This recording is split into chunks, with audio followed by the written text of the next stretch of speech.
नमस्ते जोगी जी। नमस्ते भाई। जोगी जी, आज का प्रश्न मेरा पीड़ा को लेकर है। जैसे संत कहते हैं कि पीड़ा परम का पैगाम है, और रूमी का एक कोट है कि रोशनी उसके दिल में प्रवेश करती है जहाँ जख्म होता है। तो इसका मतलब क्या है कि मतलब संत कहीं ना कहीं पीड़ा को अच्छा बता रहे हैं, तो पीड़ा अच्छी कैसे हो सकती है? जो हम मांग करते हैं कि हमको जो स्थिर सुकून चाहिए जीवन में, स्थिर शांति चाहिए जो कभी भी ना जाए हमसे दूर, ऐसी शांति, उसको हम छोटे छोटे सुखों के चक्कर में भूल जाते हैं। ठीक है, एक व्यक्ति है जिसको सतत सुख के चटकारे दिए जा रहे हैं। कोई उसको ऐसी जगह मिल गई है जहाँ पर कोई पीड़ा, उसको गहरी पीड़ा अनुभव नहीं होती है ना। तो ऐसी जगह पर रहने की वजह से वो उसको भी भूल जाएगा जिसकी उसको गहरी प्यास है, जिसके लिए वो जन्म लिया है, उसने यहाँ पे, वो यहाँ पर आया ही इसलिए है ताकि वो उस चीज़ को अनुभव कर सके जिसको और कोई अनुभव नहीं कर सकता है ना। आप ये देखो कि एक पक्षी होता है, जानवर जो होते हैं, ये किसी दूसरे जानवर के लिए क्या अपने प्राण दे सकते हैं? उनकी भलाई के लिए नहीं। तो वो किस आनंद में वो इंसान होता होगा जो दूसरों के लिए अपने प्राण दे देता है। उस आनंद को अनुभव करने के लिए वो यहाँ पे आया है, और उसी आनंद को हम परम बोल रहे हैं। तो जब इंसान पीड़ा में आता है, दुख में आता है, तकलीफ में आता है, जो दुआ है कि दुख में सुमिरन सब करें, सुख में करे ना कोई, तो इसी तरह से बोला गया है पीड़ा पैगाम है परम का, कि जब दुख आता है तो उसकी याद को साथ में लाता है। इसलिए दुख को बहुत अच्छा बताया है ना, शुभ बताया है। जो उसकी याद दिला दे वो बुरा कैसे हो सकता है? वो तो शुभ ही होगा ना। उसका पैगाम लेके आया है वो तो एक तरह से कह सकते हैं कि अध्यात्म का आधार दुख है। आध्यात्म का आधार दुख नहीं है। अगर आप, वही बात है ना, जो सुख में सुमिरन करे तो दुख काहे को होए। आप भूल जाते हैं सुख में उसे, है ना, आप भूल जाते हैं। और वो जो सुख है वो वास्तविक सुख नहीं है, सुख का भ्रम है वो। हाँ। है ना, उस भ्रम में आप उसको भूल जाते हैं, तो वो कृपा बरसाता है आपके ऊपर दुख देकर आपको। इसलिए बोला जाता है जिस पे उसकी कृपा दृष्टि होती है ना, उसको भारी दुख मिलते हैं जीवन में, धोखे मिलते हैं, दिल टूटता है उसका, असफलता गहरी मिल जाती है, झटका लगता है। इसका मतलब है कि उसकी कृपा बरसने वाली है, वो कृपा, उसकी दृष्टि है तुम्हारे ऊपर, पैगाम भेज रहा है, तुम्हें संदेश भेज रहा है ना। तो इसीलिए बोला जाता है। और जो सुख आप सुख मान रहे हो, अगर वही सुख होता तो पीड़ा होती ही कैसे फिर? है ना, पीड़ा होती ही नहीं फिर तो वही उतर आया है, तो वो पैगाम क्या भेजेगा? जब तुम्हारे पास ही है तो क्या पैगाम भेजेगा वो? तो असली आनंद का मतलब ये होता है जो बना रहे हमेशा, जो बना रहे सतत, गहरा, तो व्यक्ति टुकड़ों में नहीं। हाँ। तो व्यक्ति आज के ज़माने में अपनी पीड़ा को कैसे बढ़ने दे? मतलब इतने सारे भोग के साधन उपलब्ध हैं। पीड़ा में तो इंसान होता ही है, उससे जो दूर है वो तो पीड़ा में होगा ही। ऐसा कैसे हो सकता है कि उससे दूरी, आप उससे भी दूर और चैन और सुकून में, ऐसा तो संभव ही नहीं है। तो हम अपनी पीड़ा को भुलाए रखते हैं छोटे मोटे चटकारों से, मनोरंजन से। हमने ऐसे बहुत सारे साधन जुटा लिए जिससे हम अपने आप को बेहोश रखें। जैसे ये ऐसी बात है कि मान लो मैं एक लड़की से बहुत प्रेम करता हूँ, बहुत बहुत बहुत, कि अगर उसकी याद आती है तो मैं जी नहीं पाता हूँ। या तो मुझे उससे मिलने के लिए संघर्ष करना पड़ेगा या तो मरना पड़ेगा, ये कंडीशन मेरी हो जाती है। तो अब उससे मिलना बहुत संघर्ष मांगता है, बहुत युद्ध मांगता है, बहुत ज़्यादा मेरी हिम्मत मांगता है, वो मैं देना नहीं चाहता कीमत। तो फिर मैं क्या करता हूँ, शराब पीता हूँ, कुछ ऐसे उपाय करता हूँ जिससे मैं उस लड़की को ही भूला रहूँ, है ना, खुद को भी भूला रहूँ। तो लोग ऐसा ही करते हैं। प्रेम सबके अंदर है और पीड़ा सबके अंदर है, उसको पाने की ललक चाह सबके अंदर है। लेकिन हम जो ये उपाय करते हैं उस चीज़ को, पीड़ा को मिटाने के झूठे उपाय, वो उपाय करना हम बंद कर दें अगर, तो सबके जीवन में पीड़ा, सबको पता चल जाएगा। आप लोगों को बोलो कि एक हफ्ते अपने साथ एकांत में रह के दिखा दें, पता चल जाएगा कितनी पीड़ा है तुम्हारे अंदर, तुम भूले रहते हो। तुम्हें ये चीज आपको उससे दूर रखती है फिर। और व्यक्ति जैसे कई बार एकांत में रहता है पर वो आध्यात्मिक बातें, उसकी पीड़ा बढ़ती है पर वो आध्यात्मिक बातें भी सुन रहा है गुरुओं की बड़ी बड़ी। हाँ, और जैसे साजन हम तुम एक हैं, है ना, पहन सुनन को दो। हाँ, तो इस तरह से फिर एक का अनुभव होता है कि कुछ है ही नहीं है, बस वही वही है, हमारा होना है ही नहीं। तो इस तरह की बातें सुकून दे जाती हैं, शांति दे जाती हैं। हाँ, तो फिर जो व्यक्ति आध्यात्मिक बातें सुनता रहता है उसकी पीड़ा कैसे बढ़ेगी? बिल्कुल। अब जैसे आप यहाँ पे बोल रहे हैं कि अध्यात्म को भी वो पीड़ा कम करने का साधन बना लेता है, ना कि उसको पाने की का ईंधन नहीं बनाता है वो। जैसे मैं हमेशा, मेरी आदत है कि उदाहरण से समझाने का प्रयास करता हूँ मैं, सरल बनाने का, क्योंकि समझाना बहुत मुश्किल है इन चीज़ों को, आपको भी पता है। बिल्कुल। तो जैसे मान लो वो जो लड़की है जिससे मैं बहुत प्रेम करता हूँ, अब उससे दूरी मुझे जीने नहीं दे रही है, तो मैं क्या करूँ, अकेले में उसकी तस्वीर देख लूँ और तस्वीर देख करके शांत हो जाऊँ। तो ये तस्वीर दो चीज़ें कर सकती है मेरे साथ। अगर मैं सच्चा प्रेमी हूँ, एकदम पागल हूँ उसके लिए, तो ये तस्वीर मेरी पीड़ा को और बढ़ाएगी कि जाकर के और अब तो और मिलना है उससे, अभी तक तो मैंने देखा नहीं था, तो ठीक है चलो थोड़ी पीड़ा झेलने लायक थी, अब तो मैंने तस्वीर देख ली। और जो अगर मेरी नियत ही सही नहीं है तो उस तस्वीर को देख के ही मैं शांत हो जाऊंगा कि तुम ना सही, तुम्हारी तस्वीर ही सही। तस्वीर को देख के शांत हो गया, फिर कैसे मिलन होगा? हाँ। तुम तस्वीर से ही खुश हो गए हो अब फिर। हाँ। तो ये आध्यात्मिक बातें जो छोटी मोटी ठंडक दे जाती है आपको, ये उसकी तस्वीर की तरह ही, ये उसकी बातों से ही आप खुश हो गए हैं बस, अभी उसको पाए बिना। बातें तो आपके अंदर और ज़्यादा तड़प को बढ़ा दें, तब बातों का महत्व है। तभी तो संतों ने इतना गाया है, इतना बोला है, ताकि जिनको नहीं मिला वो और तड़प जाएं, जानने का और प्रयास करें, और तड़पे कि ये है क्या, इसके पीछे क्या राज है। लेकिन लोग क्या करते हैं, उन्हीं बातों को अपना मरहम बना लेते हैं, शराब छोड़ करके वही आध्यात्मिक नशा शुरू कर देते हैं। जिन बातों में फिर वो अपने को भुलाए रखते हैं, वही बातें, बस बातें चल रही हैं, करना कुछ नहीं है, समझना कुछ नहीं है। तो इस तरह से फिर उसको ले लेते हैं लोग। अच्छा, आप अपना कोई पर्सनल एक्सपीरियंस शेयर कर सकते हैं जिससे आपको पीड़ा हुई और आपको फिर शांति तक जाने में सहायता मिली? पीड़ा हुई नहीं, पीड़ा ही पीड़ा थी मेरे जीवन में। तो मतलब मैं तो तड़प ही रहा था। मतलब मुझे आप जब समझ नहीं पाते गहरी बात को, आपको नहीं पता ये अस्तित्व की हकीकत, आपको नहीं पता कुछ अपने बारे में, दुनिया के बारे में, तो जीवन कितना दुख में हो जाता है। ये तो सरल सी बात होती है। मतलब ये तो मेरे जीवन में ये ईमानदारी रही है, शुरुआत से तड़पा हूँ मैं। जो करने जा रहा हूँ गलत हो रहा है, क्योंकि ईमानदार था और एकदम सही, मतलब मैं अगर सही नियत से करना चाह रहा हूँ तो फिर मुझे पता चल रहा है कि उसके बाद भी वो उस चीज़ से दुख मिल रहा है। क्योंकि तुम भले ही सही नियत से करना चाहो, लेकिन अगर रास्ता सही नहीं है, दिशा सही नहीं है, तो फिर उसका परिणाम तो गलत ही होगा ना। सिर्फ नियत से क्या हो जाता है ना, दिशा भी सही होनी चाहिए। तो तड़प तो रही है ना शुरू से, और उसी की खोज की तो तड़प थी। फिर धीरे धीरे जब समझ में आया कि ये तड़प, अब शुरू में तो हमें यही नहीं पता होता कि हमें चाहिए क्या, ठीक है। फिर धीरे धीरे चीज़ें पता चलती हैं।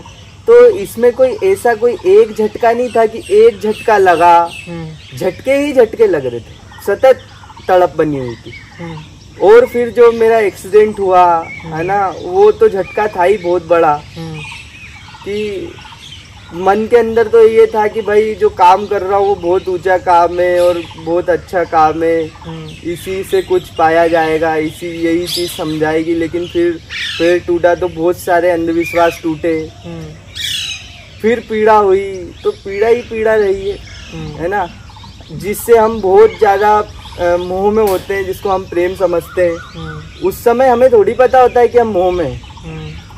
उस व्यक्ति से जब आपको चोट मिलती है, जो कि मिलना ही थी, वो पीड़ा भी बहुत बड़ी पीड़ा होती है। वो तो एक्सीडेंट की पीड़ा से भी ज़्यादा होती है। वो पीड़ा भी झेली। परिवारजनों से जो पीड़ा मिलनी चाहिए जो बिल्कुल मिलेगी ही, अगर आप गलत उम्मीद लगाए बैठे हैं तो वो पीड़ा भी झेली। तो फिर जब एक समय आ गया कि अब तो मृत्यु ही आखिरी रास्ता है, अब कोई और रास्ता दिख नहीं रहा है, मतलब या तो मिलन या तो मृत्यु।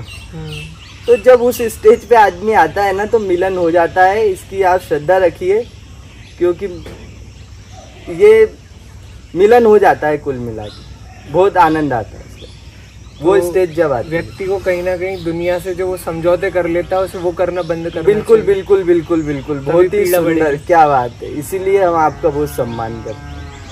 समझौते जो कर लेता है इंसान, जगह जगह समझौते, ये दिक्कत दे जाती है, क्योंकि वो भी बोलता है ना, जब तुम इसी में राजी हो गए तो फिर मेरी क्या जरूरत है, तुम इसी में राजी हो गए तो फिर मेरी क्या जरूरत है। वो तो बोलता है जब तुमको मिलूंगा, जब मिलन या मृत्यु ये स्थिति तुम्हारे सामने आ जाएगी तब मिलूंगा मैं, है ना। और समझौतों में अब वो आप थोड़ा सा उदाहरण दे दीजिए कि व्यक्ति किस तरह से समझौते करता है, क्योंकि जो लोग समझौते कर रहे हैं ताकि उन्हें समझ में आ जाए कि वो समझौते कर रहे हैं, इसलिए उन्हें समझौता यही होता है। जैसे मान लीजिए कि मुझे पता है कि सच बोलूंगा अगर, ईमान दिखाऊंगा अगर यहाँ पर, तो उसकी बड़ी भारी कीमत चुकानी पड़ेगी। मेरे जो तुच्छ स्वार्थों की जो पूर्ति हो रही है अभी, वो होना बंद हो जाएगी, और मेरे ऊपर खतरे खड़े हो जाएंगे। जैसे मान लो कोई किसी व्यक्ति के साथ ऐसे संबंध में रह रहा है जहाँ पे सच बोलना बहुत भारी कीमत चुकाना पड़ सकती है सच बोलने की, बिल्कुल। लेकिन उसको पता है कि अगर मैंने सच बोला तो मेरे ऊपर भी दिक्कत खड़ी हो सकती है, और जो मुझे तुच्छ स्वार्थों की जो मुझे पूर्ति हो रही है वो भी होना बंद हो जाएगी। तो वो जो आदमी को मृत्यु का भय होता है, और जो आदमी को लालच होती है छोटी छोटी सी, उसकी वजह से इंसान जो झूठ बोलता है और जो अपने ईमान को बेच देता है ना, ईमानदारी को दरकिनार कर देता है, ये समझौता है, ये समझौता है। और ये जगह जगह करता है एक नॉर्मल इंसान, हर जगह समझौते करता है। जो इंसान सच्चा निडर होकर श्रद्धा रखेगा उसके ऊपर और सच्चा और ईमानदार जीवन जिएगा, तो उसको पता चलेगी संसार की हकीकत, और फिर उसको गहन पीड़ा का अनुभव होगा। तब उसको पता चलेगा कि नहीं, ये वैराग्य भाव ऑटोमेटिक आ जाएगा। वैराग्य इसीलिए नहीं आता है क्योंकि इंसान झूठ बोलता है।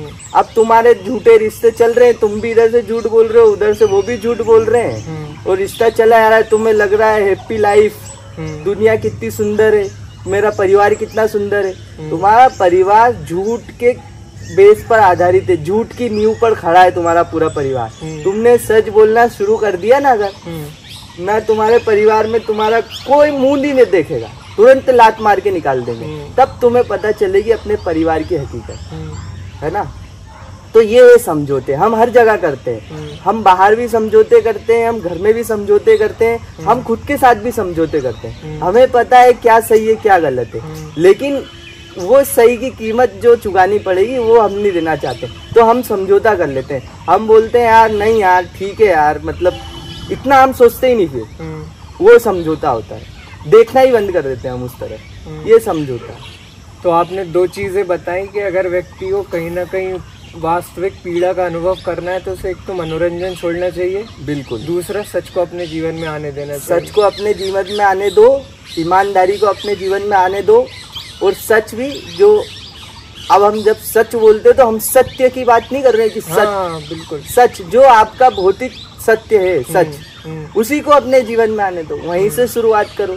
ईमानदारी उसको अपने जीवन में पूरी तरह से आने दो, अपना 100% दो, इसीलिए बोला जाता है। जैसे कोई व्यक्ति किसी भी रिश्ते में, चाहे वो दोस्ती हो, चाहे वो उसकी गर्लफ्रेंड बॉयफ्रेंड हो, चाहे उसके माँ बाप हो, पति पत्नी हो, कोई भी हो, किसी भी तरह का रिश्ता हो, स्वयं से भी जो रिश्ता है, एक तरह से व्यक्ति के जो दिमाग में चल रहा होता है वही उसे बाहर प्रकट करना चाहिए, क्योंकि ज्यादातर व्यक्ति तो ऐसे ही होता है कि दिमाग में तो बहुत कुछ चल रहा होता है पर उसको यही डर रहता है वो सच बोलेगा तो बिल्कुल चला जाएगा। हम इसी कारण से बहुत सारे ऐसे काम करते रहते हैं दिन भर जीवन में जो हमें झूठ की तरफ और लेके जाते हैं, पीड़ा और बढ़ती है तो मनोरंजन और बढ़ता है, मनोरंजन और बढ़ता है तो हम झूठ की तरफ और जाते हैं, फिर पीड़ा और बढ़ती है, मनोरंजन और बढ़ता है, और फिर मनोरंजन के लिए हमें पैसा चाहिए, बिना धन के तो मनोरंजन आएगा नहीं, फिर हम धन के पीछे भी भागते हैं, फिर यही दौड़, यही कुचक्र संसार में चलता चला जा रहा है, चलता चला जा रहा है,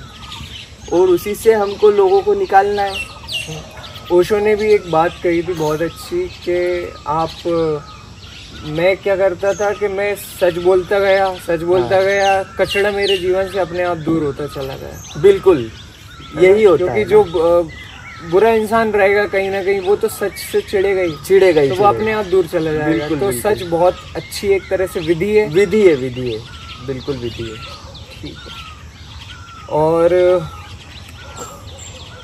आपने एक बार कहा था कि जो लोग आध्यात्मिक रास्ते पर आगे जाते हैं, शांति को प्राप्त होते हैं, वे शुरू से ही थोड़े विद्रोही होते हैं, आज़ादी पसंद लोग होते हैं।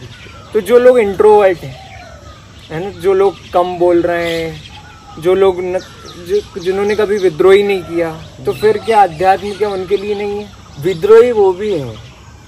पालन पोषण, घर परिवार, आइट साइड का माहौल जो होता है वो बहुत बड़ा प्रभाव डालता है बच्चे के ऊपर। बच्चा विद्रोही होगा ही, क्यूरियस होगा ही, उसको जानना है चीज़ें, वो जानना चाहता है, हर बच्चा होता है ऐसा। लेकिन उसके जो माता पिता हैं, उन्होंने उसकी परवरिश शुरू से ही कैसी करी है, उनकी मेंटेलिटी शुरू से ही कैसी थी, उस पर डिपेंड करेगा वो बच्चा बनेगा कैसा। उसके अंदर जो उसका स्वाभाविक, जो उसकी क्यूरियोसिटी थी, जो उसका जानने की इच्छा थी, जो आज़ाद पसंद था, वो उसके बचपन में ही मार दिया आपने, है ना। उसकी परवरिश जिस तरह से आपने करी, जिस तरह की आपने उसको शिक्षा दी, जिस तरह बच्चे को शुरुआत से ही सच सही गलत बता दिया जाता है, देखो इसको मान लो ये, और उसको डरा दिया जाता है, बहुत सारी धारणाएं उसके एकदम कच्चे मन पे एकदम थोप दी जाती हैं, है ना।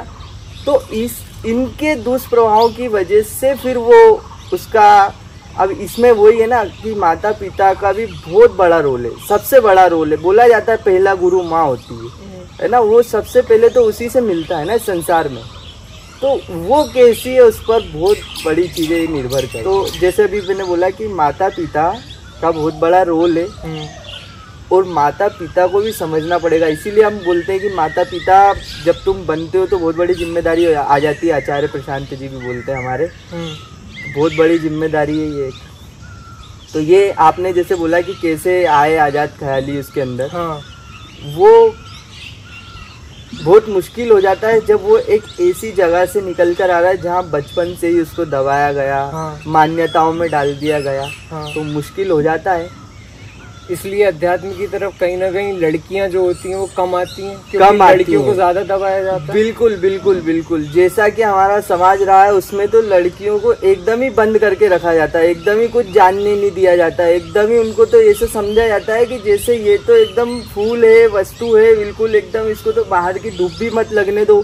उसके अंदर तो जो जिज्ञासाएं होती हैं वो मतलब होती ही नहीं, एक प्रकार से ऐसा उसको कर दिया जाता है कि तुम्हें तो, लड़के का तो फिर भी एक बाहर जाने के स्कोप होते हैं क्योंकि उसको काम करना है, तो वो बाहर जाके चीज़ों को समझ लेता है। लड़कियों के साथ तो उनको बाहर जाने का तो, भेजने का तो बचपन से ही नहीं सोचा जाता। वो इस घर में रहेगी और इस घर से निकल के जब दूसरे घर में जाएगी उसी समय जो वो बाहर गई है वही है उसका सिस्टम। तो लड़कियों के साथ तो बहुत अन्याय हो ही रहा है ना, वो तो कैसे ही जानेगी, कैसे ही समझेगी चीज़ों को, बहुत मुश्किल है। अभी आज के मेरे इस पीड़ा को लेकर इतने ही प्रश्न थे। आज की चर्चा बहुत लोगों के काम आएगी, बस काम आए हम ये चाहते हैं। लग कैसी रही है उस समय फर्क नहीं पड़ता है जी। इसको हम घेरा ले आते, 2 घंटे हम इस पे एकदम वही रसमयी चर्चा करते। मैं नहीं चाहता हूँ कि वैसा हो, क्योंकि उसमें क्या होता, क्या ही मिल जाता लोगों को।